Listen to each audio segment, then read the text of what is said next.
மத்தேயு எழுதிய தூய நற்செய்தி அதிகாரம் 5 இறைவார்த்தைகள் 1-12.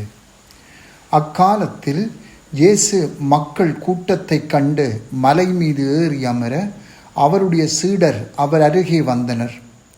அவர் திருவாய் மலர்ந்து கற்பித்தவை: ஏழையரின் உள்ளத்தோர் பேறு பெற்றோர், ஏனெனில் விண்ணரசு அவர்களுக்குரியது. துயருறுவோர் பேறு பெற்றோர், ஏனெனில் அவர்கள் ஆறுதல் பெறுவர். கனிவுடையோர் பேறு பெற்றோர், ஏனெனில் அவர்கள் நாட்டை உரிமை சொத்தாக்கிக் கொள்வர். நீதி நிலைநாட்டும் வேட்கை கொண்டோர் பேறு பெற்றோர், ஏனெனில் அவர்கள் நிறைவு பெறுவர். இரக்கமுடையோர் பேறு பெற்றோர், ஏனெனில் அவர்கள் இரக்கம் பெறுவர். தூய்மையான உள்ளத்தோர் பேறு பெற்றோர், ஏனெனில் அவர்கள் கடவுளை காண்பர். அமைதி ஏற்படுத்துவோர் பேறு பெற்றோர், ஏனெனில் அவர்கள் கடவுளின் மக்கள் என அழைக்கப்படுவர்.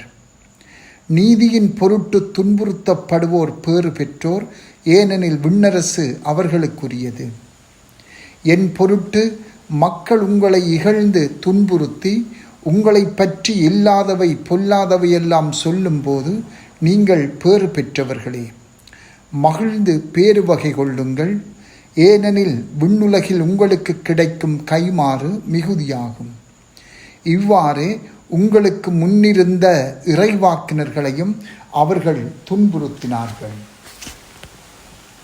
சிந்தனை: இயேசுவின் இந்த மலை போதனையானது மோசே சீனாய் மலையில் கடவுளிடம் இருந்து பெற்று மக்களுக்கு கொடுத்த 10 கட்டளைகளோடு ஒப்பிட்டு நோக்கப்படுகின்றது. கட்டளைகளை கொடுப்பதற்கு பதிலாக இயேசு இறைவனின் வாழ்வில் பங்கு கொள்வதற்கான அழைப்பினை முழக்கமிடுகிறார்.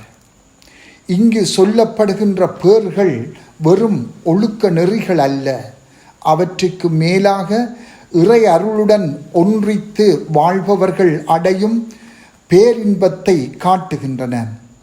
இயேசு ஓர் இறைவாக்கினராக இருந்து இந்த பேறுகளை பெற்று மக்களுக்கு கொடுக்கவில்லை. மாறாக தாமே இறைவனாக இருந்து அவற்றை மக்களுக்கு அறிவிக்கின்றார்.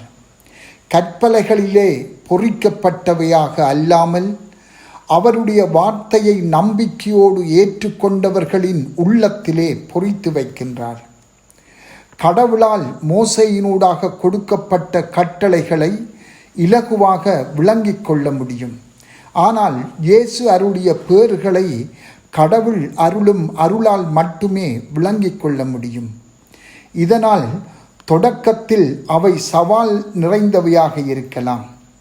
ஏன் ஒருவர் உள்ளத்தில் ஏழையாகவும் துயருற்றும் கனிவோடும் நீதியின் பால் வேட்கை கொண்டும் இரக்கமுடையவராகவும் தூய மனம் கொண்டவராகவும் அமைதி ஏற்படுத்துபவராகவும் துன்பத்தையும் அவமானத்தையும் சகித்து கொள்ளுகின்றவராகவும் வாழ வேண்டும்.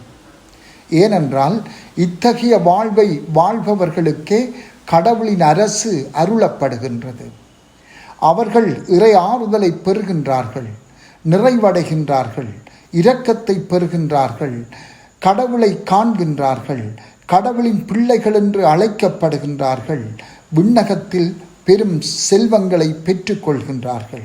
இந்த பேறுகளை இவ்வுலக அதிகாரத்தை, செல்வத்தை, ஆறுதலை கொண்டிருப்பதனால் பெற்றுக்கொள்ள முடியாது.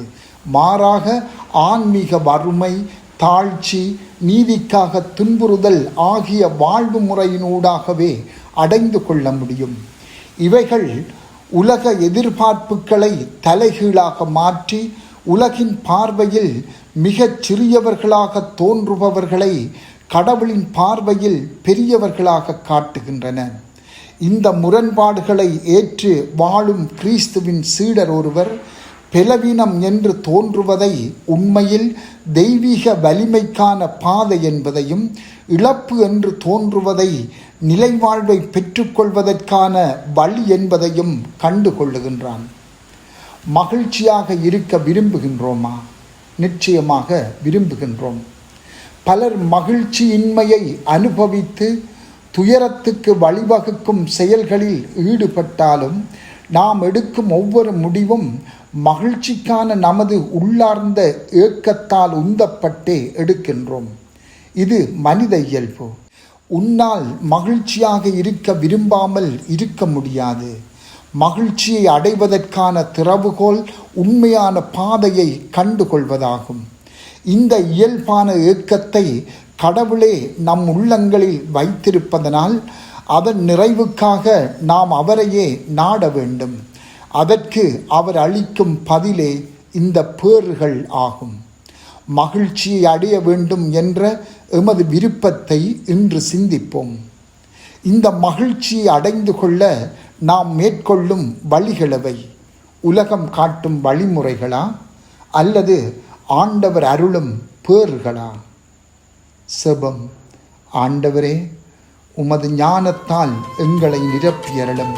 அப்போது நீர் காட்டும் வழிமுறைகளை கண்டுபிடித்து கடைப்பிடித்து வாழ்வோமாக. ஆமென்.